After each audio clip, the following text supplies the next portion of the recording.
Hello friends, बहुत बहुत स्वागत है मेरे YouTube channel expression Anuradha Singh पर। और आज मैं आपको दो जनरेशन्स का जो लाइफस्टाइल है बच्चों को पालने का, उसके बारे में एक स्टैंड अप कॉमेडी के रूप में आपको बताने वाली हूँ। और मैंने इसलिए इसका टॉपिक रखा है हम दबे कुचले लोग। ऐसा नहीं किसी के अत्याचार की कहानी है, ये एक तरीका है बताने का कि कैसे हमारा पालन पोषण हुआ और कैसे हम अपने बच्चों का पालन पोषण कर रहे हैं। तो फ्रेंड्स, अगर आपने मेरे YouTube चैनल को अभी तक सब्सक्राइब नहीं किया तो प्लीज सब्सक्राइब कर दीजिए, ताकि आपको इसी तरह के मुद्दे और मेरी रचनाएं आपको सुनने को मिलती रहें। तो फ्रेंड्स, मैं बात शुरू करती हूँ अपने जीवन की शुरुआत की। जैसे कि मेरे फादर डिफेंस में थे, एयरफोर्स में थे, और हम डिफेंस कैंपस में हमारा पालन पोषण हुआ। और हम बिल्कुल एक रूटीन लाइफ, हमारी स्ट्रिक्ट एक रूटीन लाइफ थी, उसमें हमारा पालन पोषण हुआ। तो ऑलमोस्ट हम भी ऐसे ही थे जैसे कि किसी डिफेंस ट्रेनिंग इंस्टीट्यूशन में लोग होते हैं, बच्चे होते हैं, ट्रेनर्स होते हैं। We used to get up at 5, we slept at 9:30। तो 9:30 to 5 मेरे जीवन का जो है एक स्लीपिंग टाइम बन गया बचपन से ही। और अपने पेरेंट्स के साथ रहते हुए भी कभी मैंने चेंज नहीं किया, ना कर सकी, और अब अकेले में भी नहीं कर पा रही हूँ। लेकिन फ्रेंड्स, मेरे जो फादर थे वो अजीब तरह के सेंटेंसेस बोलते थे। उनके सेंटेंस में सब्जेक्ट वर्ब ये सब, जैसे SVO पैटर्न होता है, ऑब्जेक्ट, वो सब नहीं था। सब्जेक्ट वर्ब ऑब्जेक्ट नहीं था। उनके 2 वर्ड सेंटेंसेस होते थे। Start studying, eat food, get up. वो 2 ही शब्द बोलते थे, और वो 2 शब्द भी इतने जो हम लोग ऐसे फॉलो करते थे जैसे कि लाइक डिफेंस के में सीनियर्स को जो सबऑर्डिनेट्स होते, तो हम उनको फॉलो करते थे। और हम कभी भी तीसरे वर्ड की अपेक्षा भी नहीं करते थे, क्योंकि तीसरा शब्द अगर आता तो वो हमारे लिए हानिकारक हो जाता। यानी कि तीसरा शब्द कब आता जब वो गुस्से में होते थे। और उनके उतने कम में ही हम बहुत कुछ समझ जाते थे। हमें टेक्स्ट बुक अवेलेबल होती थी, सारी सुविधाएं अवेलेबल होती थी स्कूल की, लेकिन मजाल क्या कि हम रेफरेंस बुक और गाइड्स की बात करें। एक बार मैंने गलती से मैथ्स के लिए गाइड की बात की अपने फादर से, और मेरे फादर बहुत गुस्सा।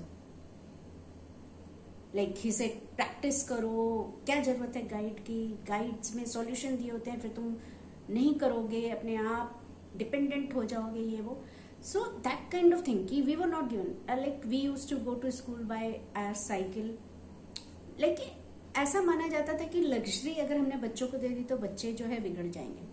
लेकिन हाँ, लग्जरी नहीं देते थे, लेकिन वैसे बहुत सारी चीजें थी, जैसे कि हमें ट्रिप्स पे ले जाते थे, टूर्स पे ले जाते थे। लेकिन जब हम ट्रिप्स और टूर पे भी जाते थे तो भी जो है हम वही रूटीन, स्ट्रिक्ट रूटीन फॉलो करते थे, और हमारा जो हमें एटिकेट्स थे वो फॉलो करने होते थे। वी कुडंट लाइक, हम मस्ती में ऐसा नहीं कर सकते थे कि किसी एल्डर को कुछ कह दें, वो सब कुछ नहीं चलता।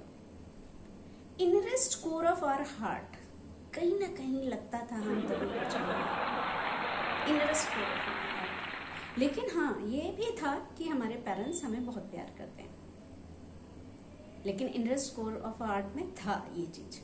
सच्चाई आज बता रही हूँ, आज बताने की हिम्मत कर रही हूँ। फिर पढ़ने के दौरान भी ऐसा होता था कि जो आपको कोर्स करना है वो नहीं, जो उन्हें समझ में आ रहा है वो आपको करना है। Like I wanted to do post graduation in literature, but he said नहीं, लिटरेचर में कम मार्क्स आते हैं, फिर तुमको शर्म आएगी अपने मार्क्स बताने में, तो ऐसा करो कि इकोनॉमिक्स में करो। Economics was not my cup of T, still it became my cup of Horlicks, cup of protein powder, what ever you can say. लेकिन मुझे करना था, क्योंकि कहीं ना कहीं जो था हमारी जनरेशन में ये आदत थी कि वट एवर योर पेरेंट्स से यू हैव टू डू। और इनरेस्ट कोर ऑफ आर्ट में क्या था कि अरे लिटरेचर में करना चाहिए था, क्यों करें इकोनॉमिक्स में, लेकिन ठीक है पापा ने कहा है तो इकोनॉमिक्स में करते हैं। So our life was like this, everything, our dresses, our school decision, our courses decision, even my marriage decision, everything was decided by them. सब कुछ वही लोग निर्णय लेते थे, और हमें विश्वास है कि उनका निर्णय सही है, और हम लोग निश्चिंत होकर उस निर्णय को फॉलो करते थे। ये और बात है कि interest core of my heart I used to feel कि कहीं ना कहीं हम दबे हुए हैं। चलिए, अब क्या होता है कि मेरी जनरेशन में शायद सब लोग ऐसे थे। अगर आप लोग एग्री करते हो तो प्लीज कमेंट बॉक्स में जरूर लिखिएगा। मेरी जनरेशन का मतलब ये है कि जो लोग अभी 50 प्लस में हैं वो मेरी जनरेशन में। तो उसके बाद क्या होता है कि मेरी जनरेशन खत्म और अगली जनरेशन आती है। अब जो जनरेशन अगली जनरेशन को पाल रही है वो अपनी जो अंदर इनरेस्ट कोर ऑफ हार्ट में जो बात थी उसको, उस कमी को पूरा करने की कोशिश में कुछ ज्यादा की है। बच्चा सुबह 10 बजे तक सो रहा है, अरे कुछ किया होगा उसने रात में हम मना नहीं कर सकते बच्चों को कि नहीं आप रात में नहीं पढ़ेंगे, आप जल्दी सोइए। नहीं, जो बच्चा चाहेगा वो। बच्चे की लिबर्टी बड़ी इंपॉर्टेंट है। ऐसे डर लगता है कि ह्यूमन राइट्स कमीशन जो है वो हम पे कुछ केस कर देगा अगर हमने अपने बच्चे को कुछ कहा तो। उसको अपना रूटीन खुद बनाना है, उसे अपने कोर्स खुद चुनने हैं। whatever he wants that should be provided to him।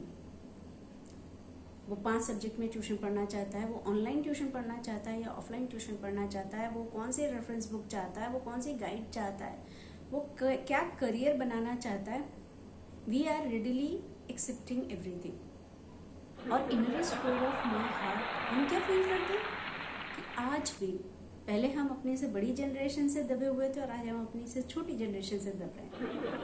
इनरेस्ट core of heart में है, देखिए ये बात। चाहे हम बाहर से कहें कि नहीं हम तो बड़े लिबरल हैं, हम तो बड़े वो हैं, और ये हुआ क्यों? क्योंकि हम टेक्नोलॉजी के लिए अपनी नेक्स्ट जनरेशन पे इतना ज़्यादा डिपेंडेंट हो गए, क्योंकि हमें कुछ आता ही नहीं था न्यू टेक्नोलॉजी का। So I learn from A to Z of computers, I learn from my next generation. ठीक है, अभी जब कोरोना शुरू हुआ और हमने ऑनलाइन क्लास लेनी शुरू की तो पता है टीचर्स क्या करते थे? They used to ask their students share कैसे करना है, वीडियो कहाँ से कैसे लाने हैं, यूट्यूब से वीडियो कैसे डाउनलोड करने हैं, मतलब everything they used to ask. Gadgets के बारे में हम बच्चों से पूछते थे कि गैजेट्स कौन से यूज करने चाहिए, किस गैजेट से हम बेटर दिखेंगे। Like we are very much dependent for technology. एक तो वो डिपेंडेंसी है, दूसरी बात है जो हमारा चेंज हुआ है एनवायरमेंट, उसकी वजह से। अब हमारा डेस्टिनेशन कौन डिसाइड करता है, हम कहाँ जाएंगे ट्रिप्स पे?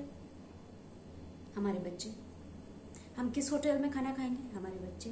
And sorry to say even our dresses are decided by मेरे बच्चे।